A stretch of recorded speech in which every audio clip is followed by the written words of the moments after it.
मरहूम के बेटों के लिए नहीं, अज़ीज़ मोहतरम मुहसिन अली मरहूम के विसाल पर सिर्फ डॉक्टर ख़ान ज़मान साहब के लिए नहीं, फ़कीराबाद वालों के लिए नहीं, जब भी खोड़ी वालों के लिए नहीं, दौरदाद वालों के लिए नहीं, रावलपिंडी वालों के लिए नहीं, एबटाबाद वालों के लिए नहीं, मोहतरम जनाब प्रिंसिपल मोहम्मद इरफान साहब उनके लिए नहीं, बल्कि तमाम फैमिली के हर फ़र्द के लिए जो मेरी माँ बहनें घर में मौजूद हैं, सब के लिए ये अजीम सदमा है।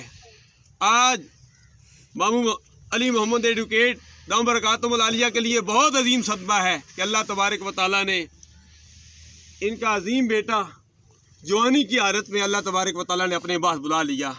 अल्लाह इनको भी सब्र अता फरमाए, अल्लाह वालिदैन को सब्र अता फरमाए, भाइयों को सब्र अता फरमाए, ससुराल को, ननियाल को, दरियाल को अल्लाह सबको सब्र जमील अता फरमाए। ये मौका हर पर आना है। सरकार अब्दे करार सल्लल्लाहु अलैहि वसल्लम पर भी आया, सरकार के नवासों पर भी आया। एक वो वक्त था इमामुल अंबिया अलैहि तहय्युत व सना के पास हज़रत इमाम हुसैन नवासे भी साथ खेर सरकार की गोद में है, और हज़रत इब्राहीम भी सरकार के पास। हज़रत जिब्रील अमी आते हैं, फरमाते हैं एक ही ज़रूरत है, रब बुला रहा है। अल्लाह तक के प्यारे हबीब सल्लल्लाहु अलैहि वसल्लम एक नज़र इमाम हुसैन की तरफ देखते हैं, एक नज़र अपने शहजादे हज़रत इब्राहीम की तरफ देखते हैं। जिब्रील से फरमाते हैं मैं अपने साहबजादे मोहम्मद कासिम की या मोहम्मद इब्राहीम की कुर्बानी तो दे सकता हूँ, लेकिन हुसैन मुझे बड़ा प्यारा है, ये मेरा नवासा है।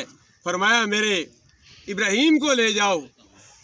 और उसके बाद हज़रत इब्राहीम रज़ी अल्लाह तआला अन्हु का विसाल बाकमाल हो गया और इमाम हुसैन मैदान करबला में शहीद हुए। सरकार को पता था वो वक्त भी आने वाला है, इमाम आली मकाम इमाम हुसैन रज़ी अल्लाह तआला अन्हु ने बड़ी कुर्बानियाँ देनी है।